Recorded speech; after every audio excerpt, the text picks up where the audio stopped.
అందరికీ నమస్కారం. Artificial intelligence అదేనండి ఏఐ. ఈ మాట మనం రోజూ ఎక్కడో అక్కడ వింటూనే ఉన్నాం కదా. అసలు దీని వెనుకున్న మ్యాజిక్ ఏంటి? మన జీవితాల్ని ఇది ఎలా ప్రభావితం చేయబోతోంది? పదండి, ఈ టెక్నాలజీలోని ప్రతి రహస్యాన్ని చాలా సింపుల్గా తెలుసుకుందాం. మొదలుపెట్టే ముందు ఒక చిన్న ప్రశ్న. ఈరోజు మీరు ఏఐ వాడారా? ఒకవేళ మీ సమాధానం లేదు అనిగాని లేదా ఏమో చెప్పలేను అనిగాని అయితే మీరు ఖచ్చితంగా ఆశ్చర్యపోవడానికి సిద్ధంగా ఉండండి. ఎందుకంటే నిజానికి మనకు తెలియకుండానే ఏఐ మనతో పాటే ఉంటోంది. మనం అమెజాన్లో చూసే ప్రాడక్ట్ సలహాలు, ఫేస్బుక్లో మనకు కనిపించే పోస్టులు, మన మెయిల్లోకి చెత్త రాకుండా ఆపే స్పామ్ ఫిల్టర్లు, చివరికి మనం గూగుల్లో ఏదైనా వెతికినప్పుడు క్షణాల్లో వచ్చే సమాధానాలు, వీటన్నింటి వెనక పనిచేసేది ఈ ఆర్టిఫిషియల్ ఇంటెలిజెన్సే. సరే, ఏఐ మన చుట్టూ ఉందని అర్థమైంది. కానీ అసలు ఏఐ అంటే ఏమిటి? పదండి, ఈ టెక్నాలజీలోకి కొంచెం లోతుగా వెళ్ళి ఈ పదాల వెనుకున్న అసలు అర్థాన్ని విడమరిచి చూద్దాం. చాలా సింపుల్గా చెప్పాలంటే, మనుషుల్లా ఆలోచించే, నేర్చుకునే, ఇంకా సమస్యల్ని పరిష్కరించే తెలివిని మెషీన్లకు ఇవ్వడమే ఆర్టిఫిషియల్ ఇంటెలిజెన్స్. మనుషులు చెయ్యగలిగే పనుల్ని, అంటే చూడటం, వినడం, భాషని అర్థం చేసుకోవడం లాంటివి మెషీన్లతో చేయించడం అన్నమాట. అంటే ఆధునిక ఏఐ ఏం చేస్తోందంటే, మెషీన్లకు మనుషుల్లాంటి ఇంద్రియాల్ని ఇస్తుంది. కంప్యూటర్ విజన్ ద్వారా అవి మన ప్రపంచాన్ని చూడగలుగుతున్నాయి. స్పీచ్ రికగ్నిషన్ ద్వారా మన మాటల్ని వినగలుగుతున్నాయి. ఇక న్యాచురల్ లాంగ్వేజ్ ప్రాసెసింగ్ ద్వారా మనం మాట్లాడే భాషని కూడా అర్థం చేసుకోగలుగుతున్నాయి. అద్భుతం గదూ? సరే, చాలామందికి AI, machine learning, deep learning ఈ 3 పదాల మధ్య కన్ఫ్యూజన్ ఉంటుంది. దీన్ని ఒక ఉల్లిపాయ పొరల్లా ఊహించుకోండి. అన్నిటికన్నా పైన ఉండే పెద్ద పొర ఆర్టిఫిషియల్ ఇంటెలిజెన్స్. దాని లోపల ఉండేది మెషీన్ లెర్నింగ్, అంటే డేటాను చూసి మెషీన్లు వాటంతటవే నేర్చుకోవడం. ఇక అన్నిటికన్నా లోపల మన మెదడులోని న్యూరాన్లలా పనిచేసే అత్యంత శక్తివంతమైన టెక్నాలజీనే డీప్ లెర్నింగ్ అంటారు. ఇంతకీ గత కొన్నేళ్లుగా ఏఐ గురించి ఎందుకింతెక్కువగా మాట్లాడుకుంటున్నాం? హఠాత్తుగా ఎందుకింత శక్తివంతంగా మారింది? దాని వెనకున్న అసలు కారణాలేంటో ఇప్పుడు చూద్దాం.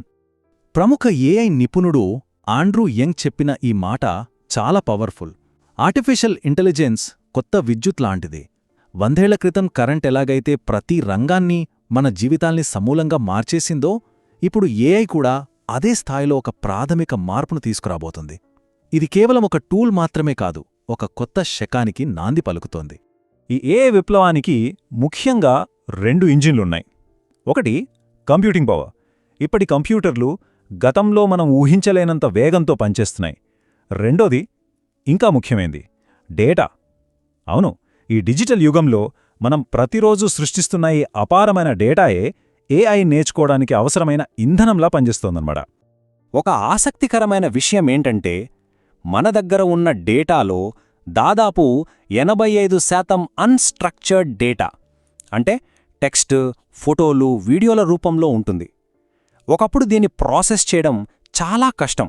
కానీ ఇప్పుడు ఏఐకి ఇది ఒక బంగారు గనిలాంటిది. ఈ అసంఘటిత డేటా నుంచే ఏఐ ఎన్నో విలువైన విషయాలను నేర్చుకోగలదు. ఇది నిజంగా ఒక గేమ్ చేంజర్. పెద్ద పెద్ద టెక్ కంపెనీలు ఎలా మరింత శక్తివంతంగా మారుతున్నాయో తెలుసా? ఈ ఫ్లైవీల్ ఎఫెక్ట్ వల్లే. వాళ్ళొక మంచి ప్రొడక్ట్ ద్వారా ఎక్కువ డేటాని సేకరిస్తారు. ఆ డేటాతో వాళ్ల ఏఐ మరింత స్మార్ట్ అవుతుంది. మెరుగైన ప్రొడక్ట్ వల్ల ఇంకా ఎక్కువ మంది యూజర్లొస్తారు. వాళ్ళ నుంచి ఇంకా ఎక్కువ డేటా వస్తుంది. ఇది ఆగకుండా తిరిగే ఒక పవర్ఫుల్ చక్రమనమాట. సరే, ఇదంతా బాగుంది, కానీ నిజ జీవితంలో ఏఐ మన ప్రపంచాన్ని ఎలా మారుస్తోంది? థియరీలు పక్కన పెట్టి కొన్ని నిజమైన ఉదాహరణలు చూద్దాం రండి. ముందుగా ఫినాన్స్ రంగం చూద్దాం. మనకి ఏ సమస్య వచ్చినా 24 గంటలు సహాయం చేసే చాట్బాట్లు, మన డబ్బుని ఎక్కడ ఇన్వెస్ట్ చేయాలో చెప్పే రోబో అడ్వైజర్లు, ఆన్లైన్ మోసాల్ని పసిగట్టే సెక్యూరిటీ సిస్టమ్స్, వీటన్నింటి వెనక ఏఐ ఉంది. గంటల తరబడి చేసే పేపర్ వర్క్ ఇప్పుడు నిమిషాల్లో పూర్తవుతోంది. ఇక ప్రయాణాల విషయానికొస్తే ఇక్కడ కూడా ఏఐ చాలా మార్పులు తెస్తోంది. హోటల్ రూంలో ఎలెక్సా లాంటి అసిస్టెంట్లు, ఎయిర్పోర్ట్లలో మన ముఖంతోనే చెకిన్ అయ్యే ఫేషియల్ రికగ్నిషన్, ఇంకా భవిష్యత్తులో రాబోయే డ్రైవర్లెస్ కార్లు, ఇవన్నీ మన ప్రయాణ అనుభవాన్ని పూర్తిగా మార్చేబోతున్నాయి.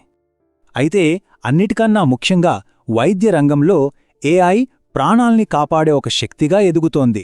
ఇది వింటే మీరు ఆశ్చర్యపోతారు. ఐబీఎం కంపెనీ వాట్సన్ అనే ఏఐని తయారుచేసింది. అది క్యాన్సర్ కేసులను పరిశీలించి 99% కేసులలో ప్రపంచంలోని అత్యుత్తమ డాక్టర్లిచ్చే ట్రీట్మెంట్ సలహాల్నే ఇచ్చింది. ఇది వైద్య రంగంలో ఏఐ ఎంత ఖచ్చితత్వంతో పనిచేయగలదో చూపిస్తుంది. సరే, ఈ టెక్నాలజీ అంతా చూశాం, కానీ ఈ మార్పుల మధ్యలో మనుషులుగా మన పాత్ర ఏంటి? ఈ కొత్త ఏఐ యుగంలో మనమెలా ముందుకు సాగాలి? చివరిగా ఈ ముఖ్యమైన విషయం గురించి మాట్లాడుకుందాం. ఒక్క విషయం గుర్తుపెట్టుకోండి. మషిన్లు, లెక్కలు, ఎనాలిసిస్ లాంటి పనులు చేస్తున్నప్పుడు మనుషులకు మాత్రమే సొంతమైన నైపుణ్యాల విలువ ఇంకా పెరుగుతుంది. కొత్తగా ఆలోచించే సృజనాత్మకత, ఇతరులతో కలిసి పనిచేసే సామాజిక నైపుణ్యం, భావోద్వేగాలను అర్థం చేసుకునే సామర్థ్యం, కష్టాలను తట్టుకుని నిలబడే ధైర్యం ఇవే మనల్ని ముందుకు నడిపించే అసలైన శక్తులు. చివరిగా ఒక్కటే, ఏఐ అనేది కేవలం ఒక టెక్నాలజీ కాదు, అది మన భవిష్యత్తును తీర్చిదిద్దే ఒక మహాశక్తి. యంత్రాలు రోజురోజుకి మరింత స్మార్ట్గా మారుతున్న ఈ ప్రపంచంలో మనుషులుగా మనం మరింత తెలివిగా, మరింత సృజనాత్మకంగా, ఇంకా చెప్పాలంటే మరింత మానవీయంగా ఎలా మారాలి?